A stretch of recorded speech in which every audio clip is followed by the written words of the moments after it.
La Caisse de dépôt et placement du Québec a dévoilé des résultats qui ne semblent pas brillants à première vue, mais qui finalement sont peut-être loin d'être aussi négatifs qu'ils en ont l'air. C'est ce que nous dit Fabien Major, puisque c'est le sujet qu'il a retenu pour notre épisode à retenir cette semaine du balado InfoBref Affaires. Fabien, qu'est-ce qu'on retient, qu'est-ce qu'il faut retenir des résultats de l'année 2022 de la Caisse de dépôt? Définitivement, quand on se compare, on se console parce que le résultat, il est négatif, moins 5,6. Mais quand on se compare à l'indice de référence, c'est constitué des revenus fixes, les marchés boursiers, privés, infrastructures, etc. Puis on regarde comment les autres caisses se sont comportées. Ben là, oui, on peut se consoler. Moins 5,6, les indices de référence, c'est moins 8,3. Et si on regarde les caisses semblables telles que répertoriées par RBC, on est plus dans le moins 10, moins 11. Alors, définitivement, la performance de la Caisse a de quoi étonner, c'est sa résilience. Et c'est une année négative, ça faisait longtemps qu'on n'en avait pas eu. La dernière remonte à 2008-2009 où on était dans les moins 25. À l'époque, on avait restructuré la Caisse en ayant vraiment un contrôle du risque et on a dit plus jamais ça va se représenter. Et la Caisse a tenu parole parce que 2022 fut une année très difficile. Si on décortique un peu les rendements de la Caisse, les gens vont s'apercevoir que c'est très similaire à ce qu'ils ont eu dans leur relevé de portefeuille en fin d'année 2022. Les deux catégories que tout le monde a, là, c'est revenus fixes, les obligations et également les marchés boursiers. De ce côté, la Caisse a eu moins 13,3 et l'indice, c'est moins 11,3 et moins 11,4 pour l'indice de référence. Quant aux revenus fixes, on va parler de moins 14,9 et l'indice de référence de moins 16,4. Alors ici, la Caisse a fait un peu mieux pour les obligations, mais un peu moins bien avec les marchés boursiers. C'était vraiment quelque chose, c'est des virgules, là. On comprend. Mais c'est clair que ça s'apparente aux investisseurs qui ont eu des replis entre moins 10 et moins 15 pour la plupart, même avec des placements qu'on va dire de type équilibré. En ce qui concerne les autres éléments de portefeuille, c'est là qu'on a sauvé la mise. On a eu, par exemple, avec le parc immobilier détenu par la Caisse de dépôt, un rendement de 12,4 %. L'indice de référence est à 9,2 %. Et quant aux infrastructures, ben ça, c'est ports, aéroports, des autoroutes. Vous avez donc des méga structures, les infrastructures qui servent aussi, des fois, dans le transport. Ça peut être, on va parler du REM bientôt, là. Mais ça, c'est le genre d'exemple. 11,5 % pour les investissements en infrastructure pour la Caisse de dépôt et de placement. Et l'indice de référence est à 0,8. Alors, définitivement, pour la plupart, là, de solides performances. Alors, à côté de ces placements dans les marchés boursiers ou obligataires, ce que peuvent faire les grands investisseurs institutionnels comme la Caisse, c'est de faire des placements privés, c'est-à-dire d'investir directement dans des entreprises.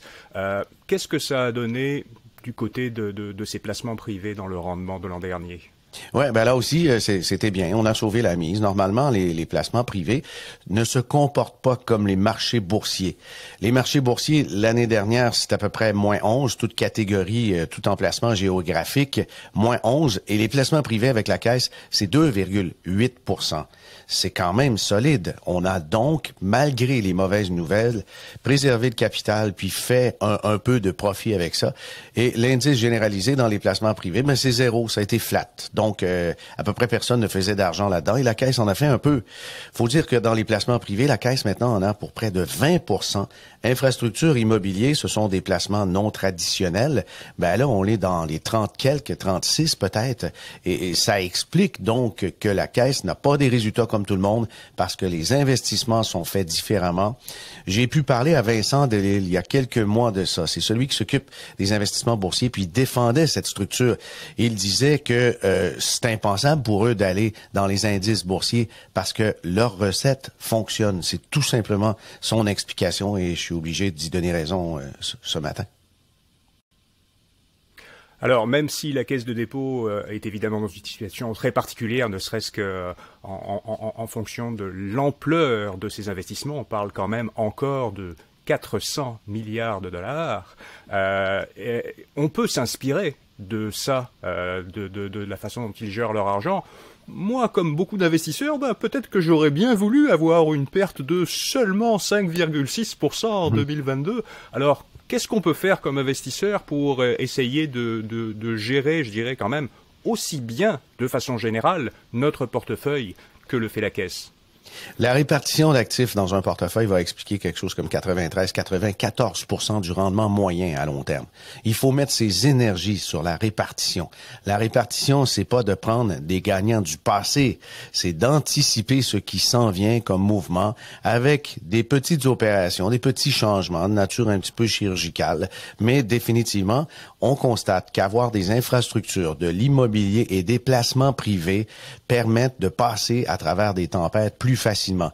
Le particulier peut s'inspirer de la Caisse et ajouter des infrastructures directement dans son portefeuille. Il y en a qui sont publics. Il y a des portefeuilles sous forme de fonds négociés en bourse ou encore de fonds communs de placement. C'est disponible. L'immobilier aussi avec les fiducies immobilières. Quant au placement privé, ben ça, c'est une autre histoire.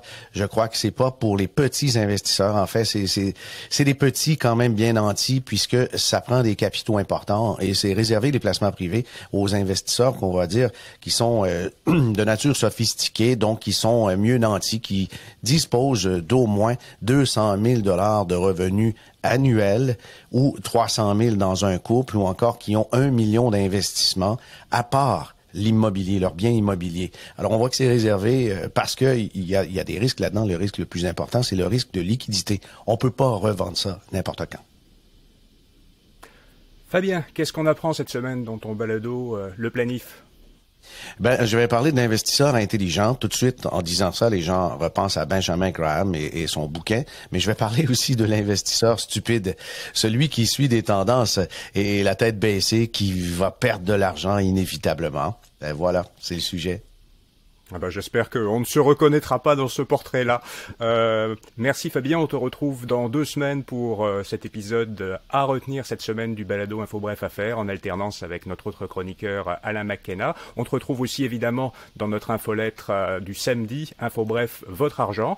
Et puis ben moi je vous retrouve comme tous les matins à partir de 4h, même le matin en audio dans le fil du balado InfoBref Affaires pour vous donner l'essentiel des nouvelles économiques, financières et technologiques en 3 minutes sur votre plateforme de balado préférée et sur YouTube. Merci, à très bientôt.